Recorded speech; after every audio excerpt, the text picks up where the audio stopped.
लोकसभा 2024 के चुनावी दौरा जो है अब लगातार तेज हो रही है। सभी प्रत्याशी चुनावी दौरा को तेज कर रहे हैं। इसी संदर्भ में आज मैं मौजूद हूं, सीवान जिला के टणवा गांव है ये, और हमारे साथ आज मौजूद हैं सीवान संसदीय लोकसभा सीट से निर्दलीय प्रत्याशी प्रकाश मणि तिवारी जी, और आज यहां पर वो दौरा अपना करते हुए इसी संदर्भ में आए हुए हैं और तमाम पब्लिक यहां पर मौजूद है। हम जानेंगे जनता से कि सीवान जो जिला है, सीवान संसदीय सीट है, सबसे बड़ी समस्या क्या है, जनता किन किन परेशानियों का सामना कर रही है और क्या होना चाहिए जिले को मजबूत करने के लिए और जिले को आगे करने के लिए कौन से काम होने चाहिए। मैं प्रत्याशी जो है उनसे और जनता से भी बात करूंगा। आइए मिलकर मैं बातचीत करता हूं। सबसे पहले लेते हैं जनता का राय।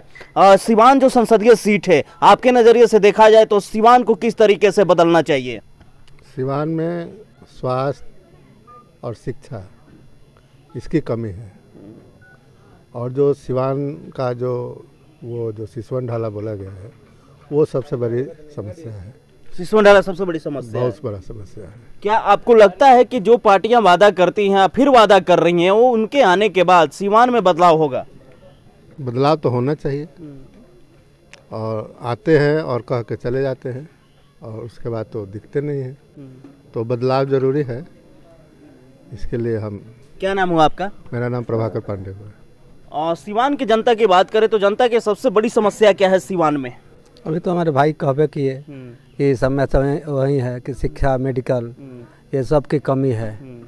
कोई कहीं मेडिकल में जाइए तो कोई गरीब जाता है, उसको कोई सुविधा नहीं मिलता है। लोग भटक रहे हैं तो कर्जा पैसा खेत बेच करके और जाते हैं, हम प्राइवेट में कराते हैं। तो वही तो कमी है। तमाम पार्टियां वादा की हैं और कई पार्टियां यहां से जीती भी हैं। आप लोग के बीच में एक निर्दलीय प्रत्याशी का दौरा हुआ है जो यहां पर मौजूद हैं और वो डेटा साइंटिस्ट भी हैं। तो क्या उम्मीद है इस बार निर्दलीय को आप लोग जिताएंगे या? हाँ, जिताएंगे। कोशिश करेंगे हम लोग कि भाई पहुँचे, विकास हो, तबे न सुविधा मिलेगा। हाँ। क्या नाम हुआ आपका? हमारा नाम है शशि प्रकाश पांडे। क्या इस बार कौन सा मुद्दा देकर आप उठाकर वोट करेंगे? कौन सा मुद्दा आपके जहन में रहेगा? अभी हमारे नेताजी प्रकाश मणि तिवारी जी ने हम लोगों के सामने कुछ बोला, उसमें उन्होंने छोटे छोटे और बड़े बड़े सारे मुद्दा को उन्होंने दर्शा दिया। जैसे शिक्षा की जो है, अभी सुधार तो हुआ है लेकिन अच्छे तरह से नहीं हुआ है। उसके बाद छोटे लघु उद्योग की भी उन्होंने बात की, और सबसे बड़ी समस्या किया उन्होंने नशा मुक्त, जो कि यहाँ तो है कि नशा नहीं हो रहा है लेकिन उससे भी भयंकर नशा से लोग प्रेरित है। तो उन्होंने, और दूसरा कि उन्होंने जो सिसवन ढाला का जिक्र किया, ये तो पूरे जिला लेवल की बात है। हर रोज जितने भी लोग नौकरी करने जाते हैं, कम से कम उनको 1-1.5 घंटा रुकना पड़ता। कितना पेशेंट हम लोगों के सामने मरा है, जो कि उनके पास कोई अल्टरनेट रास्ता है ना कुछ है। और उन्होंने शौचालय वगैरह की भी बात की, तो ये नहीं है, पहले से बना है लेकिन बेहतर नहीं है। हाँ, तो जो प्रकाश मणि तिवारी जी ने अभी बात कही है उससे आप कितना सहमत हैं? उनकी बातों से तो मुझे लगा कि उनके अंदर जुनून है, जोश है, और वो चाहते हैं कि कुछ हम बदलाव करें, और ये बहुत अच्छी बात है।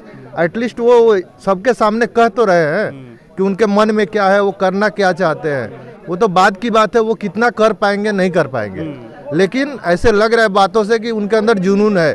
जरूर, अगर वो हम लोग उनको एक मौका देते हैं तो कुछ ना कुछ जरूर करेंगे। क्या नाम हुआ आपका? सुशील ओझा। प्रकाश मणि तिवारी जी का दौरा हुआ है, आप लोग भी मौजूद हैं।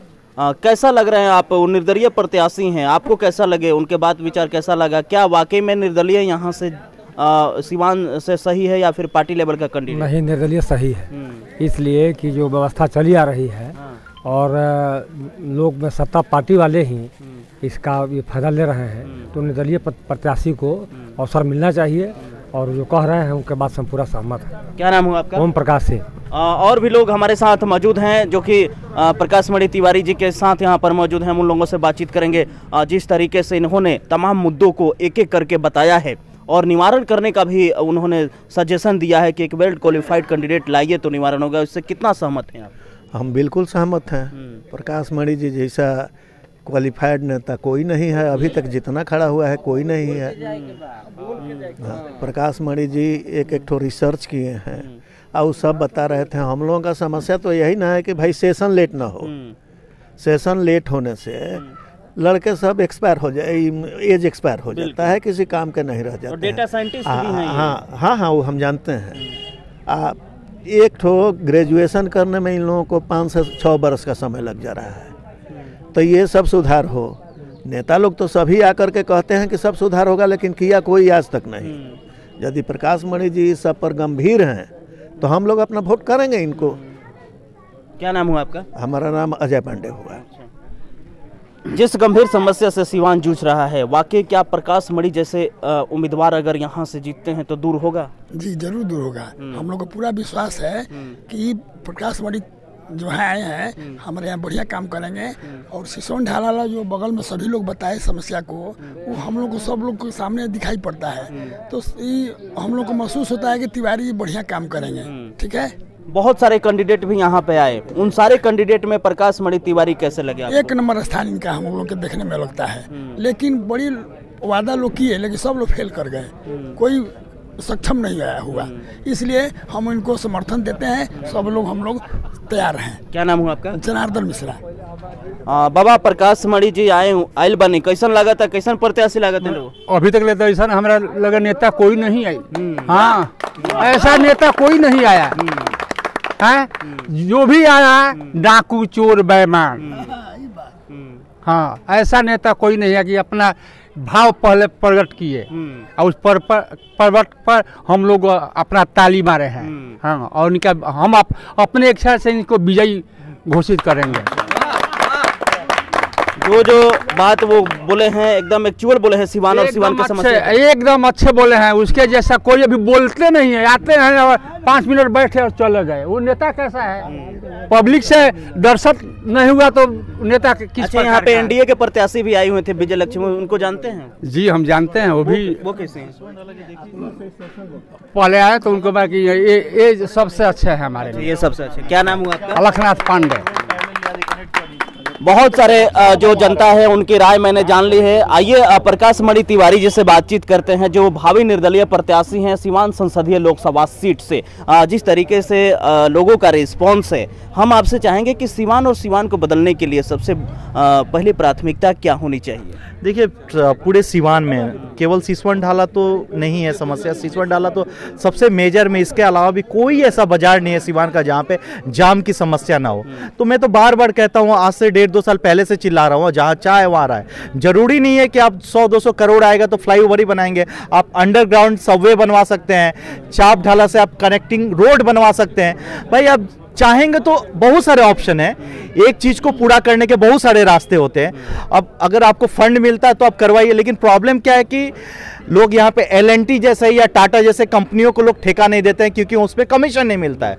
अगर ये लोग L&T जैसे कंपनियों को अगर दें तो 1 साल के अंदर पुल बेस्ट क्वालिटी का बन के बेस्ट इंजीनियरिंग का एक एग्जाम्पल होगा। लेकिन हमारे जिले में दुर्भाग्य है कि मैक्सिमम काम जो है लोकल ठेकेदार करवाते हैं, जिसका नतीजा होता है कि किसी भी काम में गुणवत्ता नहीं रहती है। जो भी पुल बनेगा बहुत सारे उसमें ब्लाइंड स्पॉट होते हैं, क्योंकि उसमें एक्सपर्टीज नहीं रहती है। तो मैं ये कहना चाहूँगा कि जाम की समस्या को हर बाजार से खत्म किया जाए, रोडों का चौड़ीकरण किया जाए। जाम की समस्या तभी खत्म होगी जब आप रोड के किनारे लगने वाले जो बाजार हैं, ठेले कुमचे वाले, उनके लिए सुव्यवस्थित व्यवस्था करेंगे। सब्जी भाजी के लिए अलग बाजार बनाएंगे, पार्किंग के लिए अगर जगह नहीं है तो मल्टी लेयर, आप देखें शहरों में कि मल्टी लेयर पार्किंग बनता है। जब आप जाएंगे सिवान में, अगर आप कहीं पार्किंग है 5-10 जगह, एक स्टेशन के पास, एक कचहरी के पास, एक अंदर ढाला के पास, अगर 10-5 अगर आपके पास पार्किंग की व्यवस्था है तो बाइक आप वहीं पे छोड़ देंगे, कार वहीं पे छोड़ देंगे, आप एक लोकल कुछ ऑटो लेके आप मार्केट में घूम सकते हैं। तो जाम की समस्या अपने आप खत्म हो जाएगी। रोड के किनारे जो लोग ठेले कुमचे वाले लगाते हैं, उनके लिए अगर आप सब्जी बाजार कहीं बनवा देते हैं, कहीं कुछ बाजार बनवा देते हैं छोटे छोटे, तो सब्जी वहां पे बिकेगी। लोगों को पता रहे कि यहाँ पे सब्जी बाजार है, सिवान में 4-5 सब्जी बाजार है, हर कोने के लिए लोग वहां पे चले जाएंगे, अपने आप जाम खत्म हो जाएगा। तो देखिए, जहाँ चाहे वहां रहा है, ट्रैफिक लाइट की व्यवस्था करवाइए।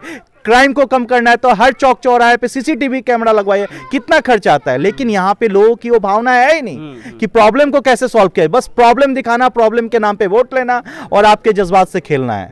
बिल्कुल, आपका कहना सही है और ये समस्या का समाधान होनी चाहिए। लेकिन आज हमारे चैनल के माध्यम से सिवान और सिवान की जनता के लिए क्या अपील करेंगे इस दौरा के माध्यम? देखिए, मैं यही अपील कहूंगा कि आने वाले जनरेशन के बारे में सोचिए। आप तो अपनी जिंदगी अगर 40, 45, 50 के तो काट चुके हैं। जिस आप देख चुके हो, नर्क भी देखे हैं, सिवान का क्या था स्थिति, अभी क्या है, सब कुछ देख, कैसे निरंकुश सरकार है, कैसे हम लोग थर थर कांपते थे, सब कुछ देख चुके हैं। लेकिन अपने बच्चों के बारे में सोचिए कि वो नशा मुक्त हो, नशे से बचे, जो स्माइक गांजा का नशा चल रहा है जिसकी वजह से इतने छोटे छोटे बच्चे मृत्यु के मुंह में जाने वाले हैं, उनको बचाइए। उनके लिए एक स्वच्छ सकारात्मक परिवेश का निर्माण कीजिए। तभी संभव है जब एक स्वच्छ छवि का एक प्रयासशील, एक निजी स्वार्थ से ऊपर उठ के काम करने वाले प्रतिनिधि युवा जब आपके सामने आएंगे और हमारे और आपके घर से आएंगे। ये नहीं कि बाहुबली के घर से आएंगे, कुबेर बली के घर से आएंगे, जो जेल से रह के आता है वो नेता बन जाता है। आपके हमारे घर के लड़के पढ़ के बूढ़े हो जाते हैं, पीएचडी बन जाते हैं, लेकिन उनके लिए कोई जगह नहीं है, ना पॉलिटिक्स में ना समाज में। ये सोचिए इस चीज को। अगर बदलना है तो ये मौका है। हर 5 साल में हमें मौका मिलता है कि हम अपने समाज को सुधारें, एक बेहतर विकल्प ढूंढें। लेकिन अगर हम फिर से उन्हीं को चुनते हैं तो कहीं ना कहीं हम अपने आने वाले जनरेशन, अपनी पीढ़ी को हम लोग धोखा दे रहे हैं। बहुत बहुत शुक्रिया। तो आपको बता दें कि ये थे प्रकाश मणि तिवारी जी, जो कि सिवान संसदीय क्षेत्र से निर्दलीय भावी प्रत्याशी हैं। और आपको बता दें कि इन्होंने जो समस्या का जिक्र किया है, वाकई में ऐसा होना चाहिए। जनता का भी ये राय है।